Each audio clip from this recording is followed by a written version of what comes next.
करवा चौथ व्रत की सरलतम पूजा विधि इस वीडियो में जानेंगे।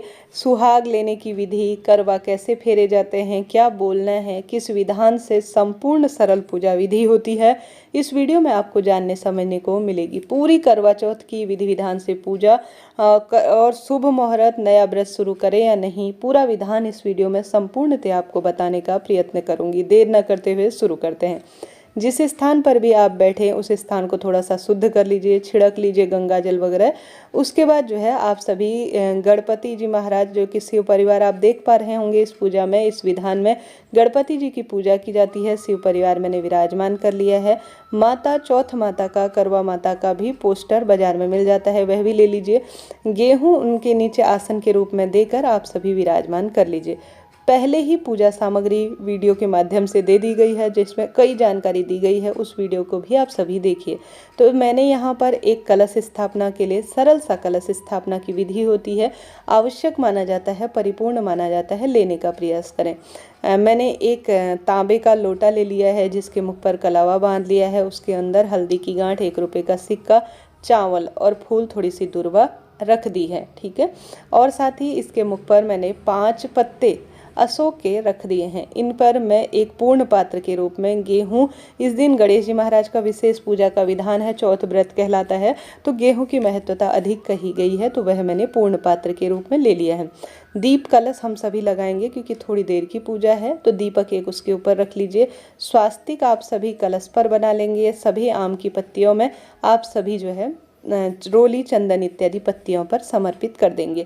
यह बात हो गई कलश स्थापना की। अब आप सभी को 2 कलश लेने हैं, जैसा आप स्क्रीन पर देख पा रहे हैं। एक चंद्रमा को अर्घ देने के लिए आप सभी कलश लेंगे, और जिसे करवा भी कहा जाता है। आपके यहाँ अगर मिट्टी का लिया जाता है तो आप मिट्टी का भी ले सकते हैं, नहीं तो इस तरह से जो है आप तांबे का भी एक बार ले लेंगे तो हमेशा काम आएगा।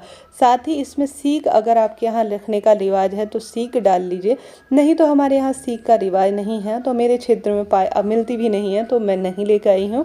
तो आप इसमें अगर जिसमें मैं तिलक लगा रही हूँ आप देख लीजिए, इसमें आप जो है सीख भी डाल सकते हैं, या आपके क्षेत्र के अनुसार मैं बता रही हूँ। इसमें 13 टिक्की आप चंदन की लगा लीजिए या रोली की लगा लीजिए। 13 टिक्कियों की इस दिन महत्वता है। और उसके मुख पर भी, अर्थात दोनों जो है जो करवे हैं उन पर आप सभी मौली बांधकर 13 टिक्कियाँ चंदन की लगा लीजिए, रोली की भी लगा सकते हैं, ठीक है। अब मैंने छलनी स्थापित कर ली है। सास की थाली में क्या क्या रखे, इसका पूरा वीडियो पहले ही मैंने दे दिया है, वह वीडियो भी आप सभी देखें। पूजा सामग्री से आपको बहुत कुछ सीखने को मिल जाएगा। अब स्वयं की शुद्धि करने के लिए मैंने आपने देखा होगा 3 बार मुख में आचमन कर लिया है जल का। निर्जल अगर व्रत कर रहे हैं तो आप सभी मुख में शुद्धि ना करें, खाली जल के छींटे अपने ऊपर डाल लें, ठीक है। इस बात का ध्यान रखें। अब सभी चीज़ें आप सभी बाजार से लाई हुई जल के छींटे डालें ताकि शुद्ध हो जाए। अगर निर्जल बिना पानी के व्रत करते हैं तो मुंह में जल का छींटा ना लें, इस बात का ध्यान रखें। अब आपने संकल्प लिया, आपने देखा होगा मैंने थोड़ा सा चावल और अक्षत अपने हाथ में लिए, नाम गोत्र बोलकर अपने कुल देवी देवता, अपने इष्ट पितरों का, सभी देवी देवताओं का आवाहन किया, उनका ध्यान किया कि आज मैं करवा चौथ की पूजा करने जा रही हूँ। इस स्थान से मेरे इस व्रत को सफल करें, मेरे इस पूजा को सफल करें, इसका फल मुझे दे, ऐसा कहते हुए संकल्प लेकर जमीन पर छोड़ दें। यह कार्य हो गया।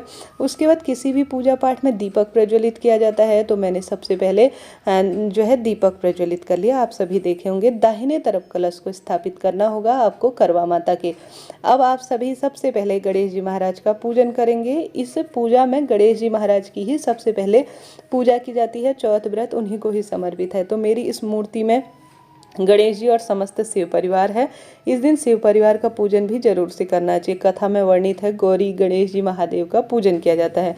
तो मैंने गणेश जी का पूजन करने के लिए उनको दुर्वा, हल्दी और साथ ही चावल समर्पित कर दिया है। और साथ ही उन्हें मैंने, कहने का मतलब है चंदन, बोलने में अगर गलती हो तो क्षमा कीजिएगा, चंदन और साथ ही मैंने उन्हें दुर्वा और यज्ञोपवीत समर्पित कर दिया है। इसी तरह मैं समस्त करवा माता की जो फोटो प्रतिमा, देवी देवता हैं, सूरज चंद्रमा और सभी देवता हैं, उनको भी रोली चंदन तिलक लगा लूँगी। और साथ ही कलश देवता में भी सभी देवी देवता का वास माना जाता है, उसमें भी रोली चंदन लगा लूँगी। सभी देवी देवताओं को पुष्प और जो है सभी चीज़ें समर्पित करूँगी। इस तरह से सरल सी पूजा यह की जाती है। आप सभी भी जो 2 करवे लिए हैं हमने, उनमें भी आप सभी जो है सभी चीज़ें रोली, चंदन, मूली, अक्षत इत्यादि समर्पित कीजिएगा सरलतम तरीके से। करवा माता की फोटो, प्रतिमा में और समस्त शिव परिवार में मैंने वस्त्र रूपी कलावा भी समर्पित कर दिया है। यज्ञोपवीत महादेव के लिए भी संभव हो तो लाने का प्रयत्न करें, नहीं तो जो है जिस स्वरूप में है आप उसे समर्पित कर दीजिए। ठीक है, आप सभी देख पा रहे हैं, कोई भी चीज़ समझ में ना आए तो पूछ लीजिएगा। इसके पश्चात माता गौरा को आप सभी और चौथ माता का आवाहन करते हुए सुहाग की सामग्री जरूर से समर्पित कीजिएगा। माता रानी के लिए या तो चुन्नी लाइए या जो है आप एक ब्लाउज पीस भी ला सकते हैं, इच्छा आपकी है। सुहाग सामग्री में बस 5 चीज़ें, या आप ज़्यादा करना चाहते हैं तो दान के रूप में इसमें से कुछ सामग्री आप अपने लिए रखेंगे, कुछ माता गौरा को और माता चौथ माता को समर्पित करेंगे। अर्थात सबसे पहले उन्हें समर्पित करेंगे, फिर हम अपने पास इसे रखेंगे प्रसाद के रूप में, थोड़ा दान के लिए दे सकते हैं। इसकी संख्या आपको जितनी रखनी है उतनी रख सकते हैं, ज़्यादा कम आपकी इच्छा पर आधारित है। अब सारा कार्य हमने कर लिया, अब हम भगवान जी को सबसे पहले गणेश जी महाराज, सभी देवी देवताओं को भोग समर्पित करेंगे और साथ ही अंत में जो पूजा हमारी पूर्ण हुई उसके बाद अंत में हम सभी भेंट अर्थात रुपया 11-21 जितनी भी आपके पास है उतनी संख्या में आप सभी जो है भगवान जी को भेंट भी समर्पित कर दें। फिर तत्पश्चात अंत में लास्ट में हम सभी सबसे पहले गणेश जी महाराज की कथा सुनेंगे और थोड़ा सा गेहूं के दाने लेकर फिर चौथ माता की कथा सुनेंगे।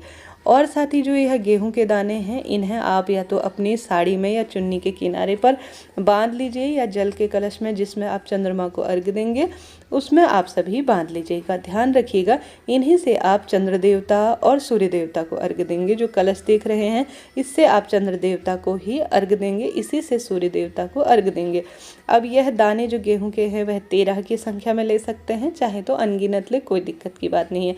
दूसरा करवा जो है आपको दान के रूप में देना है, इसमें आप मीठा अनाज भी भर सकते हैं, ड्राई फ्रूट भी भर सकते हैं। दूसरी थाली जो देख रहे हैं उसकी जानकारी पहले ही दे दी गई है, वह सास की थाली है, उसमें भी आप छीटन इत्यादि दे दीजिएगा। अब बारी आती है माता गौरा से अर्थात माँ करवा से सुहाग लेने की। तो आप सभी माता चौथ माता को सबसे पहले जो है 5 बार सिंदूर लगाएंगे। उसके बाद जो है उसी सिंदूर को माता गौरा को भी लगाते हैं कई भक्तजन, परंतु इस व्रत में जो है चौथ माता को ही सिंदूर लगाया जाता है क्योंकि उनका ही व्रत है, चौथ व्रत भी से कहा जाता है। तो आप सभी 5 बार माता गौरा को सिंदूर लगाएंगे। उसके बाद अपनी जो साड़ी है उसके पल्ले से माता गौरा को थोड़ा जूठा, माता करवा का अर्थात माता चौथ माता का जूठा सिंदूर लेकर अपने चूड़े पर और अपने मस्तक पर धारण करेंगे। इस तरह सुहाग लेने की यह विधि होती है। इसके साथ ही आप सभी कैसे करवा बदले, सुहाग लेने के बाद कथा सुनने के बाद आप सभी जो है करवा बदले। करवा अकेले होता है तो बदले जाते हैं, नहीं तो ग्रुप में आप कर रहे हैं तो एक दूसरे आप सभी फेर लेंगे। कितनी बार फेरना है आप सभी को, यह 7 बार फेरना है। जैसे आपको दाहिना हाथ क्रॉस कर लेना है, स्क्रीन पर आपने देखा, इसका विस्तार वीडियो भी जरूर से बताऊंगी। इस तरह से अपने हाथों को क्रॉस कर लेना है 7 बार एक दूसरे के साथ। जैसे क्रॉस किया, यहाँ रखा, ऐसे तिरछा किया, उसको इस साइड लाया और उस साइड का जो माता करवा का माना जाता है उसे अपनी ओर लाया, अपनी ओर वाला माता गौरा की ओर लाया।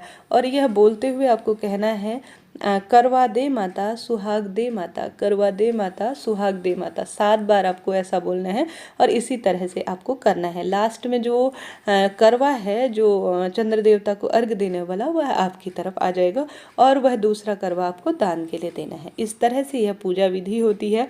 अंत में आप सभी को सभी देवी देवताओं की आरती कर लेनी होगी। कपूर से करें एक बार दीपक से करें, दूसरा दीपक जरूर से जलाएं और अंत में जल शीतलीकरण इस तरह से 3 बार पानी घुमा दें।